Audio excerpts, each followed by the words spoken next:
Welcome to Cinephellas. I am Kevin Muller, the movie guy here at the site, and I am almost done with going through my list. Everything that I missed in 2023, I wanted to give a chance, and I will soon write my best and worst lists of 2023. I know we're like almost 7 months into 2024, but hey, I'm not a professional film critic. I get it. I don't have a lot of time to watch these besides like weekends or at the gym. Anyway, for this specific episode, I'm going to start from the best thing I watched because usually I go from the bottom up. So I'm going to go the opposite way because I really want to talk about the movie I saw and I absolutely hated. Anyway, let's start. And I start off with The Burial, which stars Tommy Lee Jones and Jamie Foxx. In the film, Tommy Lee Jones owns a business, a funeral parlor business, and it is basically in trouble. And there's a corporation that wants to basically kind of steal it, take away take away control from Tommy Lee Jones. And he hires Jamie Foxx, who is a hotshot lawyer. Fox is on 10 with charisma in this movie. This is him, this charming, funny. It's a really cool character. It basically adds life to the movie. I know on the other side, Tommy Lee Jones, he is a very stoic actor and he does a great job here. I like this character. He seems like he opens up a little bit, like maybe Jamie Foxx opens up.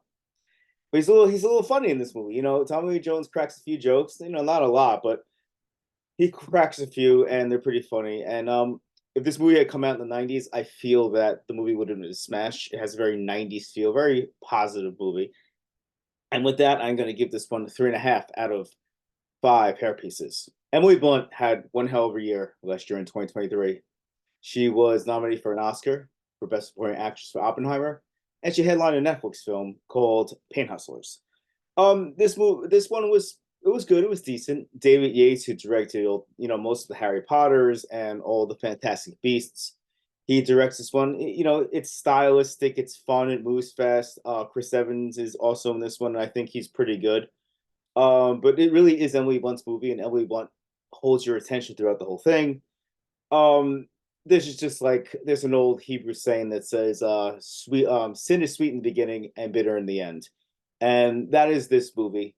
You have Emily Blunt struggling with a child, and she gets involved in the pharmaceutical scam. And you've seen these kind of movies before, and this one's really no different. It's well done, but it doesn't really stand out. And I enjoyed it. I recommend it, especially if you like Emily Blunt and Chris Evans too. So I'm going to give Paint Hustlers a 3 out of 5 hair pieces. Before watching this movie, I knew one of the two stars, Alden Ehrenreich. You might remember him from Hail Caesar. He was Solo in Han Solo, and he was in Oppenheimer last year. And the person I did not know was Phoebe Denever. She's from Bridgerton. I didn't watch Bridgerton, but I hear good things. So I was pleasantly surprised by her performance. She is a very good actress. I liked it in this story. Her and Alden Ehrenreich are working at the same company, going up the corporate ladder, like a hedge fund financial kind of thing. And they're also secretly dating. They want to keep their work lives separate from their, personal lives. And everything's fine, everything's cool until one of them gets a promotion. And I'm not going to tell you which one because that's part of the fun. I don't want to spoil this one because it was a very interesting movie. I thought it was very well scripted. The acting by both of them is pretty good. Alden is a good actor. I'm kind of glad he's like rebounding from Solo, even though he wasn't banned Solo. I think I don't know. That was a disappointment overall as a film. I kind of liked it. They are very good together, but the ending of this movie did not work for me. I did not like the ending of the movie at all. I thought it kind of betrays the feeling of the characters. It goes a little too crazy. Um, in that regard, I'm going to give this one 3 out of 5. It has been 4 years since Taika Waititi won the Oscar for writing Jojo Rabbit, and his humor is okay. He can get a little too goofy and silly at times. I thought he had a nice balance in Ragnarok, but I kind of saw what people didn't like about Love and Thunder. Personally, I think that movie's okay. I love Christian Bale. That's why I think he carries that movie on his back. And Waititi doesn't know how to control his comedy, and it is very apparent in this movie. This movie is about Michael Fassbender. He's a coach, and he goes down. He's tasked to go down to help a struggling Samoan team. He gets involved with the culture. He gets involved with the people, his players. It's an okay movie. I didn't really care for it. Like Watiti's humor got a little too cheesy at points. I also do not buy Fassbender as like a loving coach, even when he is won over by a lot of his teammates and the people in the town. He has too much of a stoic nature, in my opinion, that he couldn't shed. Worked really well in The Killer last year, a Fincher's film, but here it just throws everything off. Again, not a bad movie, but kind of forgotten about it by now. And I'm going to give this one 2.5 out of 5 hair pieces. So Naiad is a movie that had two Academy nominated performances in it. They had no chance of winning. In the supporting category in this film, you had Jodie Foster. You know, that was Divine Rudolph. What that's her name, right? From The Holdovers. Great performance. You know, Foster wasn't winning. She has one or two. I think she has. Yeah, she has one.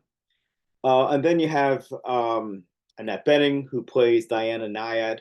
If you don't know the story, she swam from Cuba to the Florida Keys in attempt, you know, a lot of attempts, and that's one of the big things I liked about this movie. I liked because most movies, you know, you see the sports team or the person fail only a couple of times, maybe one or two times. This entire movie is her trying to do this, and she fails a lot of times within like the almost 2 hour runtime. But unfortunately, I did not really care what Annette Bening was doing with Nyad. But she was trying stuff. She was making her kind of weird, and you know, stuff that Johnny Depp does. But I don't know, it just didn't work for the character. I did not find the character very warm or compelling. Yeah, it was great that she swam across the whole sea, but I don't know. I didn't feel connected to her. Jodie Foster, on the other hand, Jodie Foster is very good in this movie. She's a very strong but sensitive presence to her, and you know they're friends, and she kind of helps her out. Very good performance by her. It came off at times like a TV movie, a very well done TV movie, but there are some sequences because Nayad hallucinates in this movie, and she's underwater, and some of the choices of what she sees through her eyes, I probably could have done without. And for that reason, I'm going to give this one 2.5 out of 5 hair pieces. John Cena and Alison Brie are some of the funniest comedic actors out there. You know, I love John Cena in Peacemaker. Hilarious, funny, great for the part, born to play it. You know, I've been doing community rewatch, and I just focusing on all the performances and what each of those actors bring to the table. And Brie brings a lot. She's very funny. She plays a hell of a role in that show. So why doesn't this movie work? This movie doesn't work freelance because it is terribly scripted. It is has awful action in it. It is being sold like a romantic action comedy, kind of like the one with Sandra Bullock and Channing Tatum. The name escapes me right now. I think it was called The Lost City. That movie worked. That movie was funny and the action was pretty good. Here, the action's terrible. It's green screen. It's poorly paced, poorly done. There's no thrill to it. There's no like anything to this movie. It is a very vacant viewing experience, and the humor is awful. Don't you know? I have not heard so many bad jokes in one movie in a very long time. All compacted together. And if I was to watch this movie, not knowing who Cena or Brie were, I'd be like, these people are terrible. Like, why are they headlining their own movie? But you know, we know how good they are. This is just a slight little bump. And I will give some credit where credit is due. I really liked one scene where John Cena, right before he goes into the final confrontation, he calls his estranged wife back home, who is played by Alice Eve. And in the whole entire film, they have a very like volatile, very shaky relationship, always sarcastic. You know, there's no love there. But in that one moment where she basically understood that he may not be coming back from this mission, I thought it was a very nice change of facial expressions and acting by Alice Eve. Like she went from very sarcastic to very concerned and worried that, you know, her husband may die on the mission. And for that, I'm not going to kill this movie with a really 1 star rating, which it deserves. Thank you, Alice Eve, because I'm giving this one 1.5 out of 5 hair pieces. And finally, we have Dix the Musical. It is directed by Larry Charles, who, you know, did Borat, and it is based upon a very popular off-Broadway play about two men who are twins, and they grew up separated, and they meet and they try to get their parents together, kind of like a Parent Trap, but they're trying to parody Wall Street guys in this movie. And I would love that. If it was done right, it would be a fantastic way to do that. And you have the musical part of it. It could be an interesting project. But this movie is really fucking stupid. It is so dumb. I can't even mention a lot of what I saw in this film. The two guys who are playing the leads are gay, and I would have loved to seen a gay viewed satire of like rich yuppie white guys, and they attempted, but it doesn't work. It's very weird. The music's not that good. The two actors, their speaking voices are terrible. They're whiny and they're it's like nails on a chalkboard. The one thing I will say about this movie are the parents. Megan Mullally from Will and Grace, if I'm pronouncing her name wrong, sorry, and she plays the mom. And we have Nathan Lane playing the father. Their dialogue is fucking terrible, but it is a compliment to both those actors because they kind of make it work. They kind of make the weird shit work. And there's a lot of weird shit in this movie that does not work. The music's not that good. You have an appearance by Megan Thee Stallion too. Her song was okay, but overall, this is just dreadful. This is just boring. It is not funny. It is trying to be controversial, but it just comes off as idiotic and dumb and vulgar. Yeah, it's a really bad movie. And that does it for this edition with Seven and Kevin. I'd like to thank you for tuning in. Hit us up on Facebook, Instagram, X, YouTube. Drop us a comment. Is there a movie that I reviewed today that you loved or that I hated or vice versa? Maybe you loved the Dixie. Like, oh, he didn't get it. Let me know. Let me know below.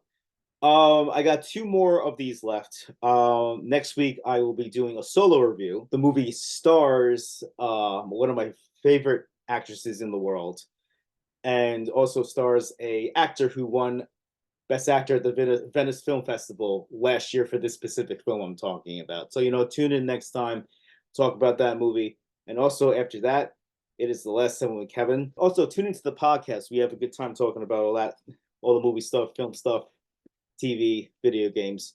And as we say on the site, I am Kevin Muller, and cheers.